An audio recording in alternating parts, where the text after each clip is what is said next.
The girl who burned stars, they called her dangerous. They called her cursed. No one knew her real name, people just called her the girl. She was locked inside a special room on a ship called the Horizon Flame. No one was allowed to go near. Her people said the girl could burn metal with just her breath. They said machines stopped working when she was angry. They said she once made a starship engine explode by mistake. Everyone was afraid of her. Then one day, a new soldier joined the ship. His name was Rain Carter. He was not like the others. He didn't believe in space stories or ghost tales. He was from Earth, tough, calm, quiet. He had seen war, but he had never seen a girl who burned stars.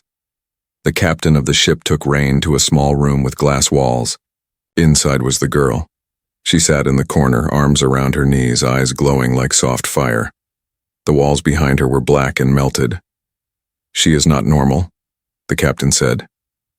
"She was born in a lab, built to absorb energy." But they failed to control her. Every time she cries, systems shut down. Every time she screams, someone gets hurt. Rain didn't say anything. The captain looked serious. "There's something else. Scientists say she is missing something. A part of her is unstable. They believe only one thing can stop her, a mate." Rain raised an eyebrow. "Mate?" "Yes," the captain said.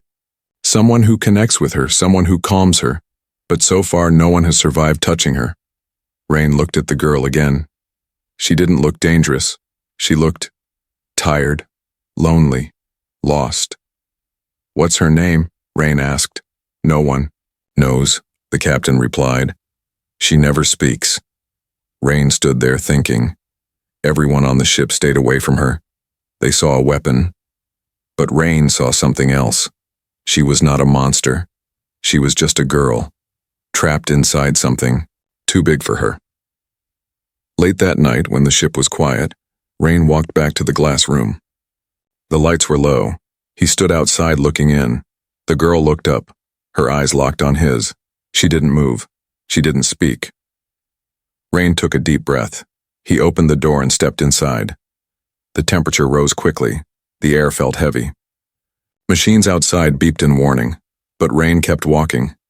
He sat down a few feet away from her. "I'm Rain," he said softly. The girl didn't answer. "I know you're not a weapon," he said. "You're not a danger. You're just different." Still, she said nothing. Rain looked around the room. Burn marks, melted panels. She had been here a long time. Alone. "I don't believe in stories," he said. "I believe in people. And I believe you're not evil." The girl slowly turned her head. She looked at him closely, like she was searching for something. Rain smiled a little. "I'm not afraid of you." He moved closer, slowly, carefully. She watched him, her eyes shining brighter. He reached out his hand, just a small touch, just his hand on her back. And then, sparks flew. Real sparks, from her skin, from the walls, from the air.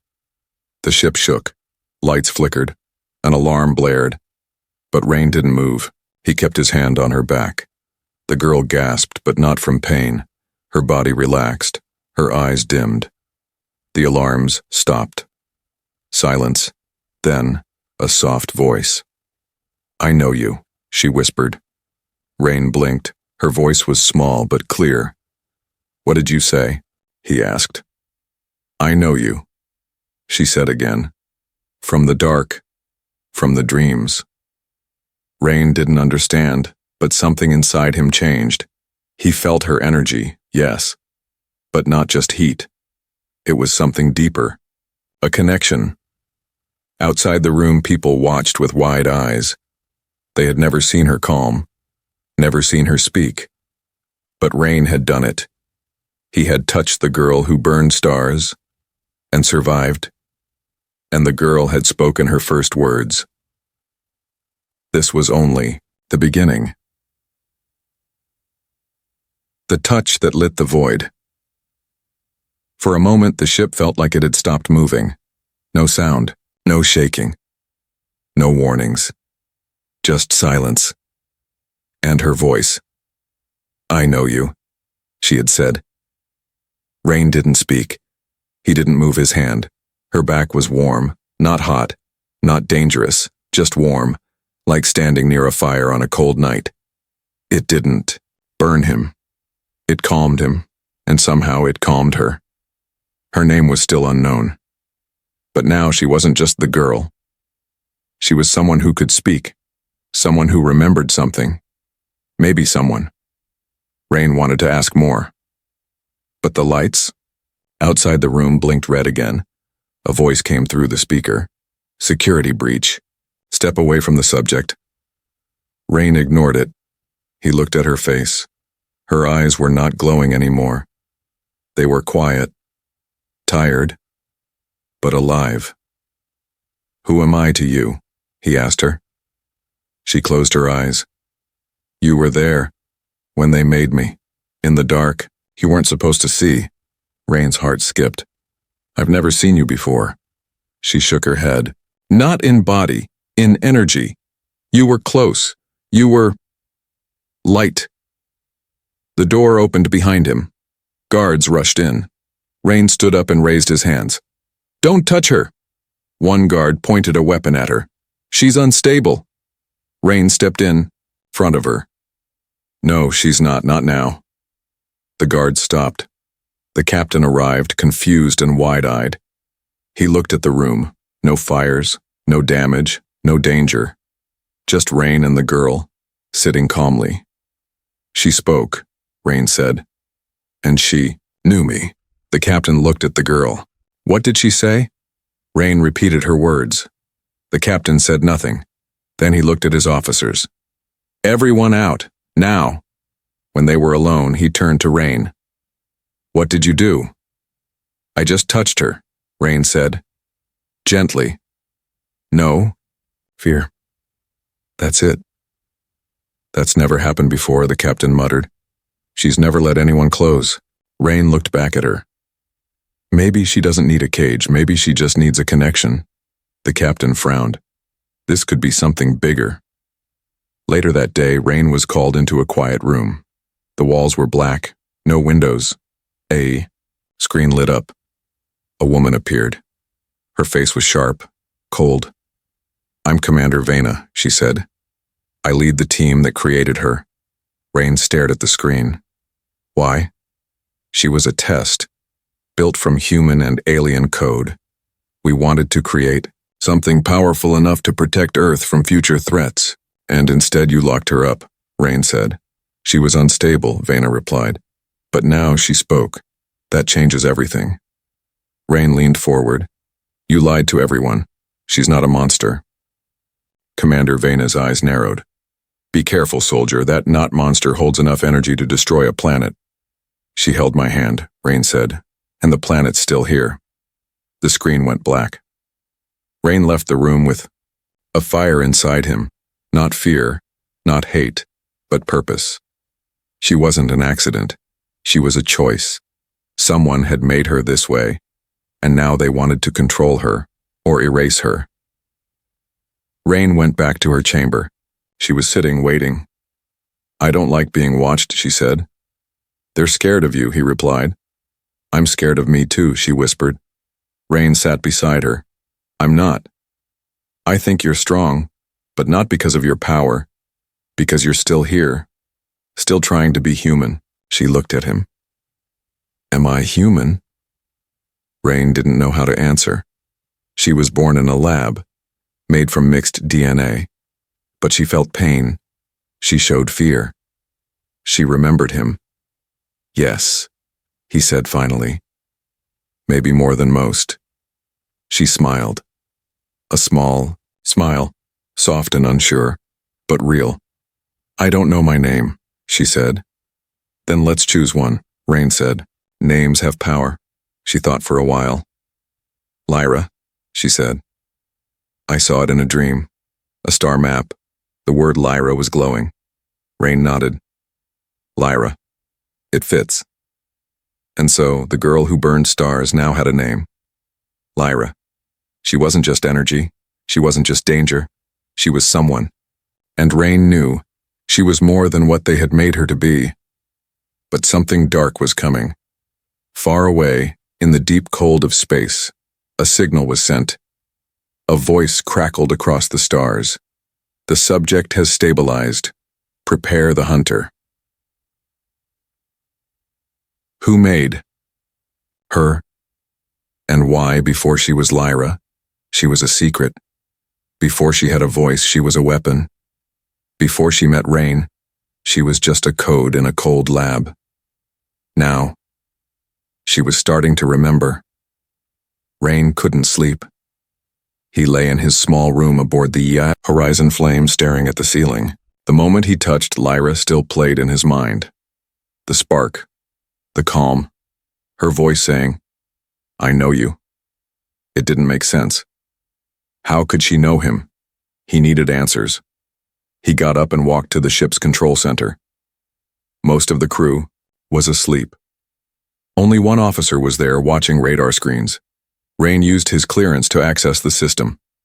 He typed in her project code, Project Halo. At first it showed nothing. Then a single folder opened. Subject X-17, Hybrid Design. Classified Level 9. He clicked. The files were heavy with codes, data, and strange language.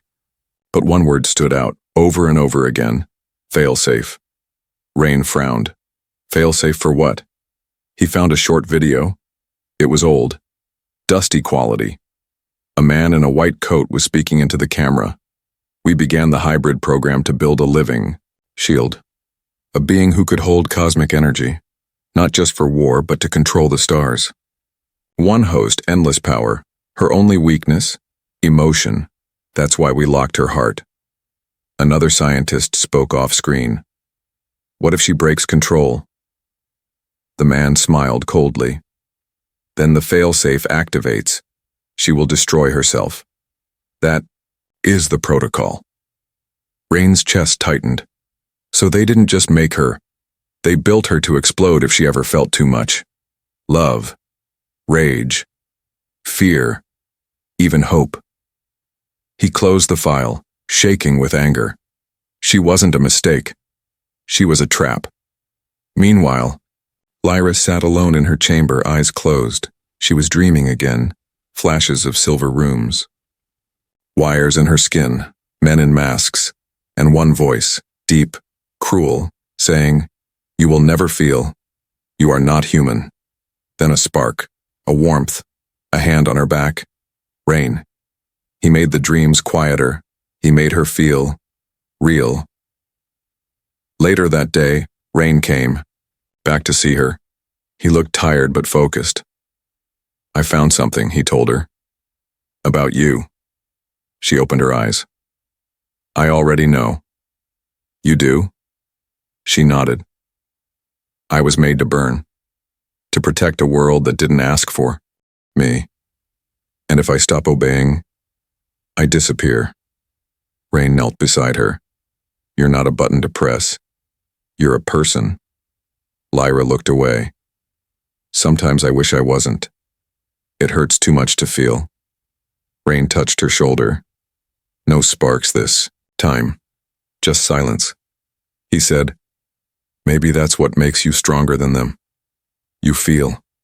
You care. That's power they'll never understand." She didn't reply. But something in her eyes changed. A soft light returned.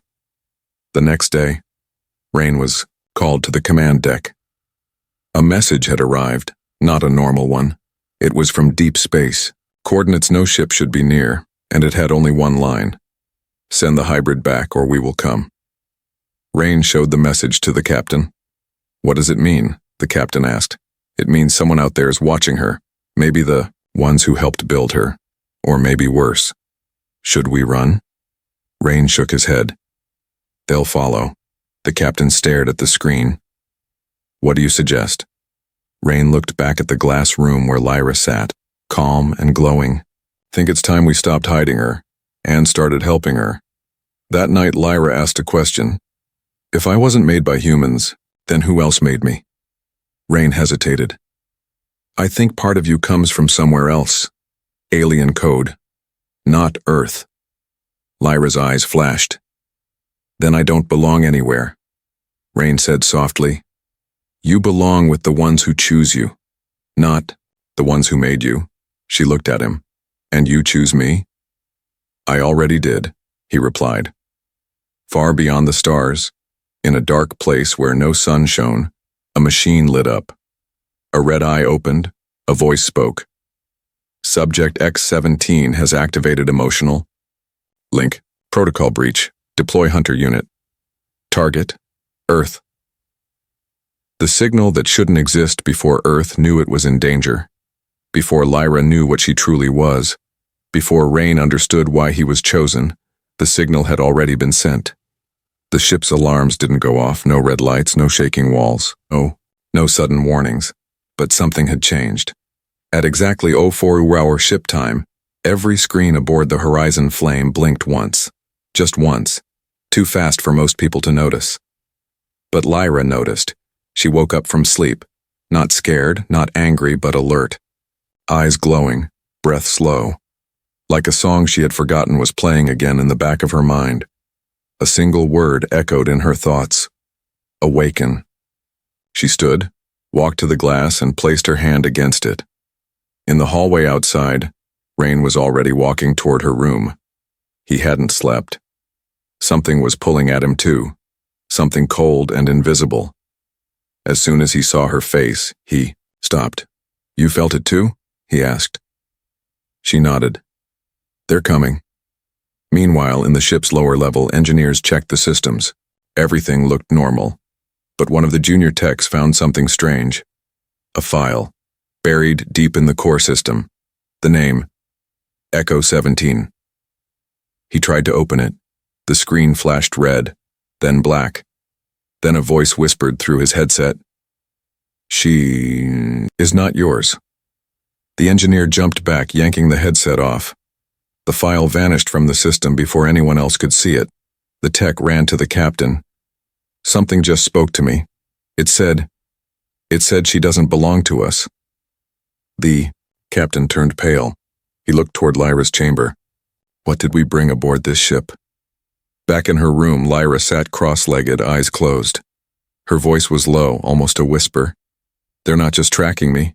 They're calling me back. Who are they? Rain asked. I don't know, she said, but they built the other half of me. The part I don't understand. Rain sat beside her. Can you block the signal? She opened her eyes. I don't want to. Rain blinked. Why not? Because I need to know who I am, she said. And the answers are with them. The captain called an emergency meeting. Rain, he said. You made contact with her first. She listens to you. What's going on? Rain stood. Something or someone out there has been watching since the day she was created. And now that she's stable, now that she's awake, they're coming, one of the officers asked. To rescue her? Rain shook his head. I don't think so. The captain leaned forward. Then what do they want? Rain replied. To finish what they started. Later, Lyra and Rain sat in a small private lab. The glass walls were gone. No more containment. No more cages. Just a quiet space. She stared at her hand. I didn't ask to be born, she said. I didn't ask to be dangerous, Rain answered. But you were born anyway. That means something. She looked at him. Then why did they put a trigger inside me? Why build me with the power to die if I feel too much? Rain clenched his fists. Because they were afraid of you. Are you? She asked. Rain looked straight into her glowing eyes. No. Suddenly the ship shook, not from inside but from outside. A dark shape had appeared just beyond the radar range. Not a ship, not a signal, something stranger. It didn't move. It didn't reply to hails, it just waited.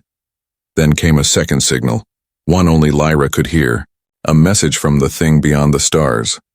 You have 1 solar day to return, or we come. She looked at Rain. They won't wait. They never do. Rain stood up. Then we go to them first." The captain was shocked. "You want to take her straight into enemy hands," Rain said. "Not as a prisoner, as the only one who can face them." Lyra stepped forward. "If I'm a weapon, then I choose how I'm used." The room fell silent. For the first time, she was not the subject of orders. She was the one giving them. That night, as they prepared a stealth shuttle for launch, Rain gave Lyra a communicator. "If anything feels wrong, I'll burn my way out," she finished, smiling. Rain paused. "You're not scared?" She looked out at the stars. "I'm many things, Rain. Scared is just one of them." Far away in a control room with no lights, something ancient watched their ship move. It had no face, no voice, just a mind that remembered creating her. "The Echo has heard our call," it said. "Let the awakening begin." Built to burn, born to choose, before Lyra was made of light. Before Rain touched her and changed fate, she was nothing but a spark inside a weapon designed to end worlds. But not anymore. The stealth shuttle flew silently through dark space. No lights, no sound. Just quiet stars blinking in the distance. Inside, Lyra sat with her eyes closed. Her fingers twitched like she was playing a memory. Rain sat across from her, tense. He had flown dangerous missions before. But this wasn't just another mission. This time they weren't heading toward a target. They were heading toward a secret, a place the galaxy had forgotten on purpose. And it was waiting for her. Back on the Horizon Flame, the crew watched their movement on the screen. Captain Voss leaned forward. "They're heading straight toward the coordinates." A tech officer frowned. "There's no planet there, just dead space." "Then why does it pull her like gravity?" the captain whispered. Inside the shuttle, Lyra suddenly opened her eyes. "They built me near a dead star," she said. "It wasn't dead when I was made. They killed it to test me." Rain looked shocked. "A whole star?" "They called it the first burn. I held it in my hands," she said quietly, "and I begged them to stop." Rain swallowed. "What did they say?" "They said, 'Good. She feels fear.'" They arrived. At first, there was nothing. Then, the darkness cracked open. A hidden station revealed itself, massive, old, wrapped in metal and silence. No windows, no light. It looked more like a grave than a lab, but Lyra knew it well. "This is where I was born." Rain looked at her. "Are you ready?" She nodded once. "No, but I'm going anyway." They entered the station. It didn't greet them. No lights came on. No voices spoke. But the doors opened, one after another, like the place remembered her. Each hallway they walked through showed old markings, codes, words in a language Rain didn't know. But Lyra read them easily. She whispered as they passed. "Test room, Alpha. Power surge chamber. Subject decay hall." Then they came to a door with no label. Lyra stopped. "This is the room they never let me see." Rain looked at her. "Do you want to open it?" She didn't answer. She just placed her hand on the door. It melted away like ice. Inside was not a lab, not a prison. It was a mirror chamber. The walls showed her, hundreds of versions of her. Younger, angrier, broken, glowing, exploding, crying, failed versions. Rain stepped inside. "What is this place?" Lyra's voice cracked. "These are all the ones before me." "Other hybrids?" "No. Other me's." Rain's heart stopped. "You mean clones?" She nodded. 17 before me. I'm number 18. The only one who survived." He looked around. "They tried again and again until they made you. They didn't want a person," she said. "They wanted perfection." Suddenly, a voice echoed through the room, mechanical, cold, familiar. "Subject X-18, welcome home." Lyra spun around. "Who said that?" The wall in front of her lit up, showing a face, half human, half machine. I am Overseer Prime. I designed your mind. I guided your growth. Rain stepped forward. What do you want from her now? Nothing, the voice said. She has already fulfilled her purpose. Lyra shook her head. You're wrong. I'm not done. Your emotions have exceeded protocol. You are no longer stable. You will be erased. Rain grabbed her arm. We need to leave, now. Escape is not allowed, the voice said. The walls around them began to shift. The chamber turned red. A countdown started. Lyra closed her eyes. But this time, she didn't panic. She reached inside herself, past the fear, past the anger, to something deeper. Not a weapon, not a code, just will. And then, the room exploded in light. Back on the horizon flame, systems glitched. Lights burst. The power flickered. The captain yelled, "What just happened?" The tech officer stared at the screen.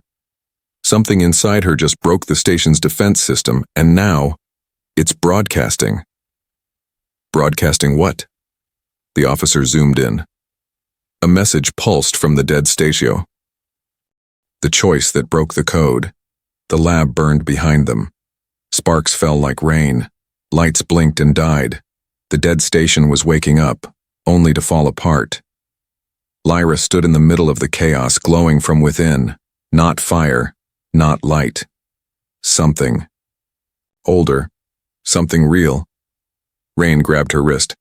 We have to leave. She didn't move. I saw them, she said. All the versions of me. They died trying to obey. I lived because I refused. Rain pulled her again. If you stay, you'll burn too. Lyra turned her face toward him. Then I need you to trust me. One last time. They ran through the breaking halls. The AI's voice, Overseer Prime, echoed above them, glitching and broken. Control. Lost on protocol breach. Initiating reset. Doors slammed behind them. Floors cracked. Rain led the way. Lyra followed with steady steps, her eyes glowing brighter with every second. They reached the shuttle. Rain started the engine. We're barely in range of the horizon flame. If we don't get out now, we'll get pulled into the collapse. Lyra didn't answer. She stood by the exit door watching the station fall. Rain looked at her. You're still hearing them, aren't you? She nodded. The signal isn't gone, it's spreading. Rain frowned. Spreading where? Her voice was quiet. To others like me. He froze. There are more? I'm not the only code, she said. I'm just the first one who woke up. In a distant part of space on a forgotten moon, a child sat up in a cryopod. Her eyes opened, glowing faint blue. In another system, a soldier collapsed in a war zone. His body shivered. His bones lit up with power he never knew he had. On an abandoned colony ship, a teenage girl screamed, and the walls bent inward. All across the galaxy, the broken code was waking up. Because Lyra had made a choice, and the network felt it. Rain piloted the shuttle away from the collapsing station. As it cracked in half, a final burst of energy pulsed out. A signal, not an explosion. One word, sent into deep space. Free. Back on the horizon flame, Captain Voss watched the feed in silence. The tech officer said, "It's over."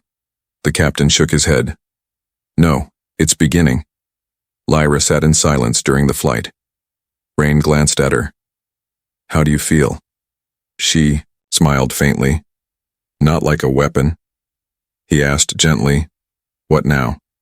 She looked out the window. Stars glowed ahead. 1,000,000 worlds. 1,000,000 choices. "I find the others," she said. "The ones they buried. The ones like me." Rain nodded, slowly. "And when you find them?" "I show them what they really are." Suddenly the ship's radar beeped. An object was heading toward them, fast. Rain jumped to controls. "It's not from the station, it's something new." A sleek black ship appeared on screen. No flag, no ID. Then a message played. Subject X-18, surrender immediately. You are classified unstable. Rain looked at her. More of them? Lyra's eyes narrowed. No. Not more.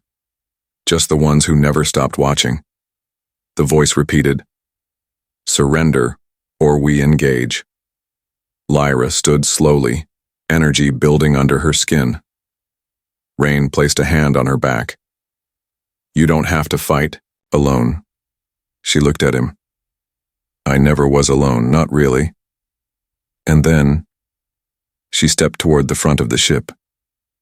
Outside, space shimmered. The black ship prepared weapons. But before it could fire, Lyra's light cut through the void. A wave of energy swept forward, not violent, not loud, but undeniable. The enemy ship froze. No explosion, no damage, just silence. And then, from inside that ship, the crew began to glow. One by one, they remembered. Because they were like her. They just didn't know it yet. Until now.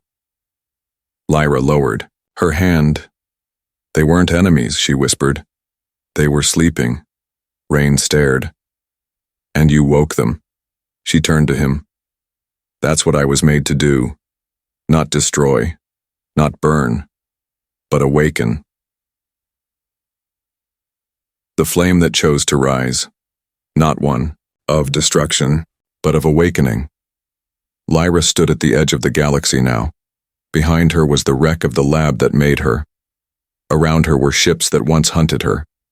Before her was space full of echoes.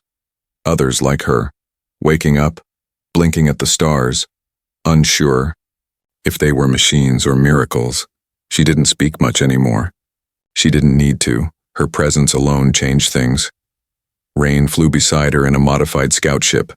No weapons, just a beacon, one that pulsed gently with her frequency. Wherever they went, people began to feel again. Not just feelings. Power. Buried. Under fear.